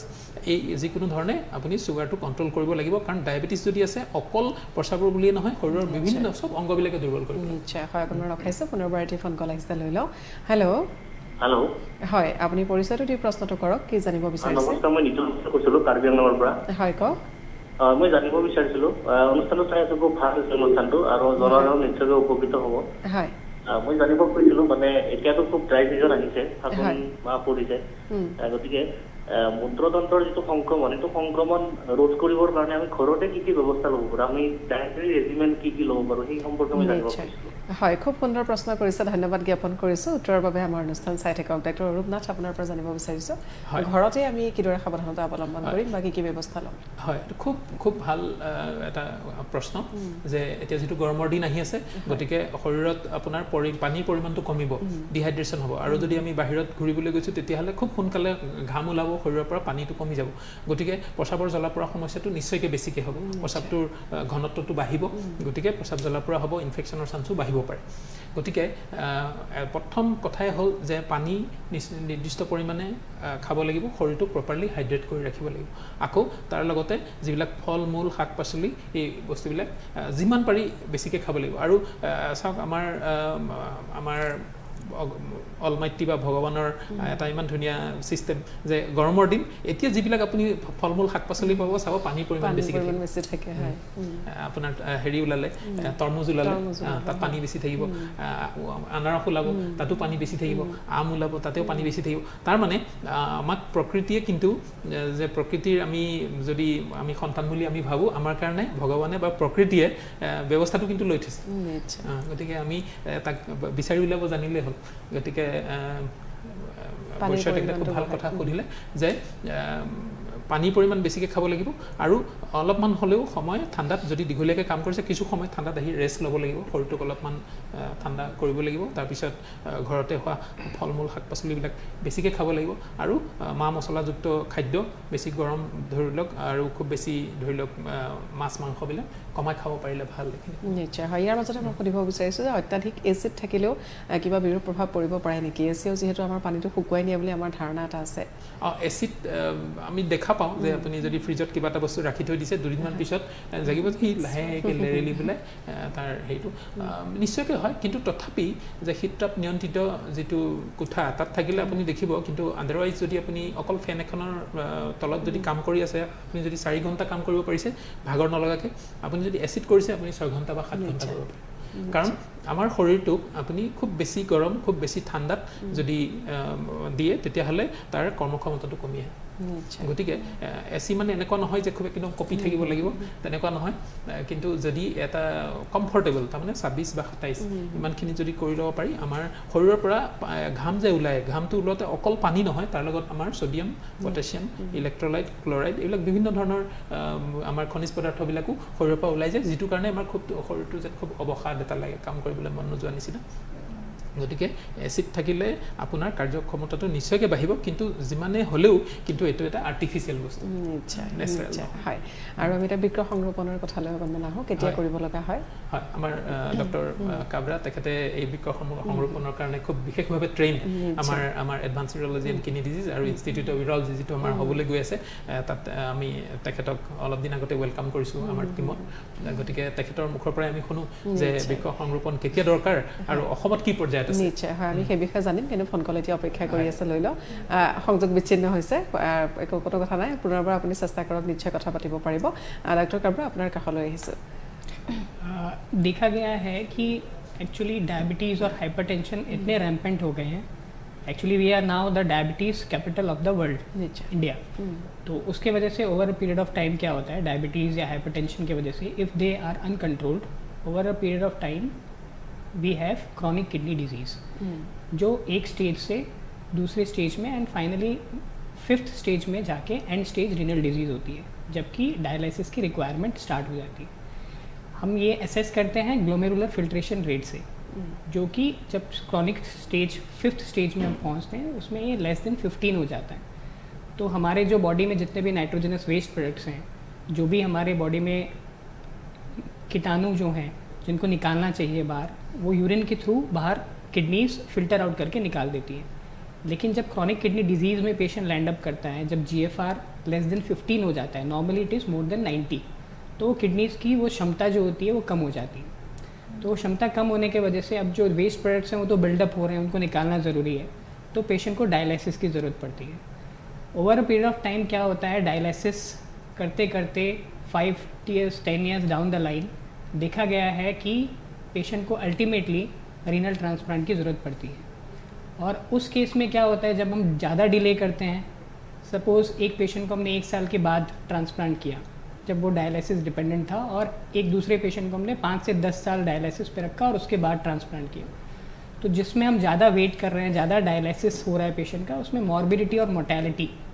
मतलब complications of renal transplant and mortality, patient की डेथ, दोनों ही ज़्यादा होती है अगर हम बहुत प्रोलॉन्ग पीरियड तक वेट कर रहे हैं डायलिसिस के लिए। तो इसीलिए इन पेशेंट्स में जिनमें वो एंड अप कर गए हैं, डायलिसिस डिपेंडेंट हो गए हैं, उनमें लास्ट में जाके फिर ट्रांसप्लांट की ज़रूरत पड़ती है। इसमें हम क्या करते हैं, जो 2 किडनीज हमारी फ़िल्टर आउट नहीं कर पा रही है, हम एक नई किडनी लेते हैं, या तो डोनर लिविंग डोनर हो सकता है, कोई रिलेटिव हो, या फिर कोई कैडेवरिक डोनर हो सकता है। कैडेवरिक मतलब किसी पेशेंट की डेथ हो गई है and they have given an informed consent पहले से कि हाँ मेरे ऑर्गन्स रिकवर करके रिट्रीव करके किसी पेशेंट को जिसको ज़रूरत है उसको लगाया जाए। तो दोनों में से जो भी डोनर हमें मिलता है वो किडनी लेकर हम नई जगह पर उसको ट्रांसप्लांट करते हैं, ताकि वो जो 2 किडनीज पहले से फेल हो चुकी है उसका फंक्शन ये टेक ओवर करे, और पेशेंट ग्रेजुअली ये देखा गया है कि उसका जो क्रिएटिनिन लेवल्स होता है जो हम मॉनिटर करते हैं वो नियर नॉर्मल आ जाता है। तो एक किडनी से भी पेशेंट अपनी normal day to day activities and normal life आराम से आगे की कर सकते हैं। असम में अगर देखें तो ट्रांसप्लांट बहुत ही कम हो रहे हैं, मतलब ऑलमोस्ट नील के बराबर हैं। Only few centres are there like Guwahati medical college जहाँ पे ट्रांसप्लांट हो रहा है, that too not very regularly. और नॉर्थ ईस्ट स्टेट्स की अगर बात करें, वी हैव और इन ऑल द स्टेट्स मतलब कभी भी ऐसा कैडेवर ट्रांसप्लांट यहाँ पे नहीं हुआ है कि रिकवर किए गए हों ऑर्गन्स और उसके बाद किसी को लगाए गए हों। तो जैसे कि हमारा हॉस्पिटल आ रहा है, तो वी विल ट्राई कि ये कैडेवरिक ट्रांसप्लांट प्रोग्राम जो है वो भी लॉन्च हो नॉर्थ ईस्टर्न स्टेट्स में, और हम आगे लेके जा पाएँ इसको। নিশ্চয় হয় আমি শুভেচ্ছা জ্ঞাপন কৰিছোঁ আপোনালোকৰ এই যাত্ৰা সফল হওক আৰু বৃক্ক সংৰোপণৰ বিষয়ে বহু কথা পাতিব লগা আছে কিন্তু আমি অনুষ্ঠানৰ শেষৰ ফালে আহিছোঁ গতিকে মই ডাক্তৰ অৰূপনাথ আপোনাৰ পৰা জানিব বিচাৰিছোঁ আপোনাৰ যিটো সপোনৰ প্ৰজেক্ট IUKD বৰ্তমান কি অৱস্থাত আছে সেই বিষয়ে জানিব বিচাৰিছোঁ হয় আমি খুব আশা আৰু কষ্টৰ মাজেদি আহি আজি এনে এটা পৰ্যায় পাইছোঁহি যে হয়তো অহা মাহৰ শেষৰ ফালে এপ্ৰিল মাহৰ শেষৰ ফাললৈ আমি হয়তো ৰাইজৰ সেৱাৰ কাৰণে এই বিশেষ যিখন হস্পিটেল আমাৰ পূব ভাৰতৰ প্ৰথমখন কিডনী হস্পিটেল সেইখন আমি ৰাইজৰ সেৱাৰ অৰ্থে মুকলি কৰিব পাৰিম আৰু তাত মোৰ লগতে আমাৰ ডক্টৰ বৈশ্য তেখেতে কিডনী ষ্টোনৰ একদম বিশেষভাৱে ট্ৰেইন স্পেচিয়েলিষ্ট আৰু ডক্টৰ অনুপ কুমাৰ দত্ত বৰুৱা তেখেতে পুৰুষসকলৰ যিবিলাক প্ৰব্লেম এই ধৰণৰ পুৰুষৰ যৌন অসুবিধাবিলাকৰ কাৰণে তেখেতে বিশেষভাৱে ট্ৰেইন যিটো আমি যদি চাওঁ যে গোটেই উত্তৰ পূৰ্বাঞ্চল তথা পূব ভাৰতত তেনেধৰণে ইউৰলজিষ্ট বহুত কম আছে যোনে এই অসুবিধাবিলাক যোনে এড্ৰেছ কৰিছে তাৰপিছত আমাৰ ডক্টৰ কাবৰা তেখেতে ৰিকনষ্ট্ৰাকশ্যন আৰু আমাৰ বৃক্ক সংৰোপণ কিডনী ট্ৰান্সপ্লান্টেশ্যনৰ কাৰণে তেখেত বিশেষভাৱে ট্ৰেইন গতিকে আমি এটা এনেকুৱা টীম লৈ আগবাঢ়িব বিচাৰিছোঁ আৰু আমি এনেকুৱা কৰিব বিচাৰিছোঁ যে আমি এজন ইউৰলজিষ্টে যদি আমি গোটেইবিলাক আমি অপাৰেশ্যনছ বা আমি গোটেইবিলাক বিভিন্ন আমাৰ সৰু সৰু ভাগ আছে এইবিলাক যদি আমি কৰিব যাওঁ আমি ৰোগী এজনৰ যিমানখিনি সুফল দিব পাৰিম আৰু যিমান ছেফলি কৰিব পাৰিম আমি যদি এজন বিশেষ আমি স্পেচিয়েলিষ্ট এজন ইউৰলজিষ্টৰ হাতত থাকে তেতিয়া তেওঁ সেই কামটোতে যদি খুব কনচেনট্ৰেট কৰে মনোনিৱেশ কৰে আৰু সদায় সেই ধৰণৰ কামটো কৰি থাকে তেতিয়াহ'লে তাৰ পৰা নিশ্চয় সুফল আহিব আৰু আমি ভাৰতবৰ্ষৰ আটাইতকৈ আগশাৰীৰ যিবিলাক প্ৰতিষ্ঠান আছে তেওঁলোকৰ লগত ফেৰ মাৰিব পাৰিম আৰু আমি এনেকৈ আশা কৰিছোঁ যে অহা 5 বছৰমানৰ ভিতৰত এনেকুৱা হ'ব লাগে যে আজি যেনেকৈ অসমৰ ৰোগী ভাৰতবৰ্ষৰ বিভিন্ন স্থানলৈ এই ধৰণৰ ট্ৰিটমেণ্ট ডক্টৰ কাবৰাই কৈছে যে কিডনী ট্ৰান্সপ্লান্টেশ্যনৰ কাৰণে বহু ৰোগী বাহিৰলৈ যাব লগা হৈছে গতিকে আমি আশা কৰিম যে ভাৰতবৰ্ষৰ বিভিন্ন ঠাইৰ পৰা আমাৰ ইয়ালৈ ট্ৰিটমেণ্টৰ কাৰণে আহক ভাৰতৰ বাহিৰৰ ৰাষ্ট্ৰৰ পৰা আমাৰ ট্ৰিটমেণ্টৰ কাৰণে আহক আৰু ভাৰতবৰ্ষৰ বিভিন্ন ঠাইৰ পৰা ইউৰলজিৰ ডক্টৰটো এতিয়া আমাৰ ওচৰত বিভিন্ন এডভান্স যিবিলাক লেজাৰ টেকনিক শিকিবলৈ আমাৰ ওচৰলৈ আহে আমি আশা কৰিম যে ভাৰতবৰ্ষৰ বিভিন্ন স্থানৰ পৰা আমাৰ নতুন চেণ্টাৰটোলৈ আহিবলৈ আৰু সুবিধা হ'ব যিহেতু আমি বেলেগ ইউৰলজিষ্টে আমি বেলেগ ধৰণৰ অপাৰেশ্যনছবিলাকে স্পেচিয়েলি কৰিম আৰু ভাৰতৰ বাহিৰৰ বিভিন্ন ৰাষ্ট্ৰৰ পৰা আহি যাতে আমাৰ ইয়াত খুব উন্নত টেকনিকবিলাকৰ প্ৰশিক্ষণৰ কাৰণে আহে আৰু লগতে ৰোগীসকলক যাতে এটা ছত্ৰছায়াত আমি ৰোগীসকলক আমি যেনেকৈ ট্ৰিটমেণ্টৰ কাৰণে আহিলে আমি ট্ৰিটমেণ্টটোহে কৰিলোঁ বহুত হস্পিটেলত আমি য'ত কাম কৰি আছোঁ তাতেও দেখিছোঁ যে অভিভাৱকসকলক আমি বিশেষভাৱে সুবিধা দিব পৰা নাই তাৰ কাৰণে আমি খুবেই দুখিত আৰু আমি ক্ষমা প্ৰাৰ্থনা কৰিছোঁ ৰোগীৰ অভিভাৱকসকলৰ কাৰণ আমি এতিয়া য'ত অপাৰেশ্যন কৰি আছোঁ তাত হয়তো এনেকুৱা হৈছে যে আমি অস্ত্ৰোপচাৰ অপাৰেশ্যন কৰিছোঁ কিন্তু ৰোগীৰ অভিভাৱক বাহিৰত হয়তো ষ্টেয়াৰকেজত বহি থাকিব লগা হৈছে খুব দুখ লাগে কিন্তু আমি একো কৰিব নোৱাৰোঁ যিহেতু চহৰৰ মাজৰ ঠাইৰ একেবাৰে অভাৱ গতিকে যিকোনো প্ৰতিষ্ঠানে ইচ্ছা কৰিলেও নোৱাৰে যে ৰোগী এজনৰ অভিভাৱকক সেইখিনি সুবিধা দিবলৈ গতিকে আমি অকণমান চহৰৰ পাৰ্শ্বৱৰ্তী এৰিয়াত লৈছোঁ এটা খুব নেচাৰেল পৰিৱেশ এটাত আমি হস্পিটেলখন ডেভেলপ কৰিছোঁ তাতে আমি নিশ্চয়কৈ আমি ঠাই পাম য'ত আমি ৰোগীসকলৰ অভিভাৱকসকলকো আমি থাকিবৰ কাৰণে খুব কম খৰচত আমি চেষ্টা কৰিছোঁ হস্পিটেলখন আৰম্ভ হোৱাৰ হয়তো 1-1.5 মাহ পিছতে আমি ৰোগীসকলক অভিভাৱকক খুব কম খৰচত আমি থাকিবলৈ দিয়াৰ ব্যৱস্থা কৰিব পাৰিম আৰু ধৰি লওক এতিয়া গুৱাহাটীত যিসকল হস্পিটেলত ৰোগী এজন গ'লে এখন গাড়ী ৰাখিবলৈও অসুবিধা পাৰ্কিঙৰ বিশেষ কষ্ট হয় আমি চবেই সেইটো আমি ভোগ কৰিছোঁ কিন্তু তাত আমি সেইটো কাৰণে বিশেষভাৱে চেষ্টা কৰিছোঁ যাতে আমি খুব ভালকৈ অভিভাৱকসকলক ৰোগীৰ অভিভাৱক বা ৰোগীজনক আমি থাকিবলৈ গাড়ী চাড়ী ৰাখিবলৈ আমি যথেষ্ট সুবিধা দিব পাৰোঁ গতিকে আমি ৰাইজৰ আশীৰ্বাদ বিচাৰিছোঁ যাতে অহা মাহৰ শেষৰ ফাললৈ আমি আপোনালোকৰ ওচৰলৈ এই বিশেষ হস্পিটেলখন আপোনালোকৰ সেৱাৰ অৰ্থে আমি উৎসৰ্গা কৰিব পাৰোঁ নিশ্চয় হয় আৰু নিঃসন্দেহে যিসমূহ ৰোগৰ কথা আমি পাতি আছোঁ এইসমূহ ৰোগৰ ক্ষেত্ৰত আমাৰ কিছু চিন্তা হয় যে ব্যয়বহুল হয় চিকিৎসা পদ্ধতি আৰু ইয়াতে যেতিয়া সেই সুবিধা উপলব্ধ হ'ব ব্যয় নিশ্চয় কিছু কম হ'ব ব্যয় নিশ্চয়কৈ কম হ'ব এতিয়া ধৰি লওক আমি যিটো কথা ক'লোঁ যে আমাৰ এতিয়া চহৰত ৰোগী এজন আহিছে তেওঁক আমি ট্ৰিটমেণ্ট কৰিলোঁ কিন্তু অভিভাৱকজন গৈ পেলাই যদি বাহিৰৰ গেষ্ট হাউচ এটাত থাকিব লগা হ'ল তেওঁ অহা যোৱাত পইচা খৰচ হ'ল আকৌ সেই গেষ্ট হাউচটো তেওঁতো আমাৰ হস্পিটেলৰ লগত ৰিলেটেড নহ'ল কিন্তু আমি তাতে এটা কেম্পাছৰ ভিতৰতে আমি গোটেইখিনি কৰিম গতিকে ৰোগী এজন আহি যদি তেওঁ সোমালে একেবাৰে ফাইনেলি ওলাই যাব গতিকে তেওঁ নেদেখাকৈ কিছুমান যিবিলাক খৰচ হৈছিলে সেইবিলাক নাথাকিব আমি লগতে বিভিন্ন উত্তৰ পূৰ্বাঞ্চল তথা ভাৰতবৰ্ষৰ বিভিন্ন খাদ্যাভাসী লোকৰ কাৰণে আমি লাহে লাহে প্লেন কৰিছোঁ হয়তো এবছৰৰ ভিতৰত হ'ব পাৰে যে চব ৰোগী আমাৰ উত্তৰ পূৰ্বাঞ্চলৰ বিভিন্ন ৰাজ্যৰ পৰা অহা ৰোগীয়ে তেওঁলোকৰ নিজৰ থলুৱা খাদ্য পাব পৰাকৈ কিছু খাদ্যৰ আমি এনেকুৱা ষ্টল আমি বিশেষ বিপণী আমি আশা কৰিছোঁ সেইকাৰণে কৈছোঁ ৰাইজৰ যদি আমাৰ ওপৰত আশীৰ্বাদ থাকে ভগৱানৰ আশীৰ্বাদ থাকিলে আমি এনেধৰণৰ এটা চেণ্টাৰ কৰিম যাতে ৰোগী এজন যদি আহিছে তেওঁ নিজৰ থলুৱা খাদ্য বিপণীও তাতে পাব থাকিবলৈ আপুনি জেগা পালে খুব কম খৰচত গাড়ী চাৰি ৰাখিবলৈও অসুবিধা নাপালে গতিকে আমি ট্ৰিটমেণ্টটো এটা খুব স্কেৰী যিটো খুব ভয় লগা এটা ট্ৰিটমেণ্ট আমি এনেকুৱা কৰিব বিচাৰিছোঁ যে পেচেণ্ট ফ্ৰেণ্ডলি আৰু পেচেণ্টৰ লগতে অভিভাৱক ফ্ৰেণ্ডলি পেচেণ্ট ফ্ৰেণ্ডলিটো আমি বহুত হস্পিটেলত আমি দেখিছোঁ চেষ্টা কৰিছেই বাৰু কিন্তু আমি অভিভাৱকসকলকো আমি চেষ্টা কৰোঁ বহুত ক্ষেত্ৰত দেখা যায় যে ৰোগীজনক ট্ৰিটমেণ্ট কৰি লৈ যোৱালৈকে অভিভাৱকজনৰহে অৱস্থা বহুত বেয়া হয় দুখ লগা হয় গতিকে আমি তেওঁলোকৰ কাৰণেও বিশেষভাৱে চেষ্টা কৰিছোঁ আৰু চেষ্টা কৰি থাকিম তেনেকৈ এটা খুব উন্নত মানদণ্ডৰ আৰু এটা ৱৰ্ল্ড লেভেল বিশ্বৰ মানদণ্ডৰ আমি কৰিবলৈ চেষ্টা কৰিম এটা উজ্জ্বল নিদৰ্শন যাতে আমি ৰাখি থৈ যাব পাৰোঁ নিশ্চয় হয় আমি আশা কৰিছোঁ আপোনালোকৰ এই যাত্ৰা সফল হওক আৰু ৰোগীসকলৰ বাবে বিশেষকৈ যথেষ্ট সুবিধা হ'ব গতিকে সকলোৰে বাবে সুবিধা এই প্ৰতিষ্ঠানটিলৈ আমাৰ শুভকামনা জনাইছোঁ আৰু আজিলৈ যিটো অনুষ্ঠান সামৰিব লাগিব doctor Arupnath doctor Dulumoni Kalita doctor Sumit Kapra আটাইকেইগৰাকীকে ধন্যবাদ জ্ঞাপন কৰিছোঁ আৰু বৃক্ক সংৰোপণৰ বহু কথা আচলতে আজি আমাৰ আধৰুৱা হ'ল পৰৱৰ্তী অনুষ্ঠানত আমি নিশ্চয় সেইখিনি কণ্টিনিউ কৰিম আৰু প্ৰিয় দৰ্শক আশা কৰিছোঁ আজিৰ অনুষ্ঠানটি চাই আপোনালোক উপকৃত হৈছে ইয়াৰ লগে লগে এই বিশেষ অনুষ্ঠানটিৰ পৰা মই শিখাই বিদায় লৈছোঁ বিভিন্ন অনুষ্ঠান আৰু বা বাতৰিৰ বাবে আপুনি চাই থাকক দ্য নিউজ প্লাছ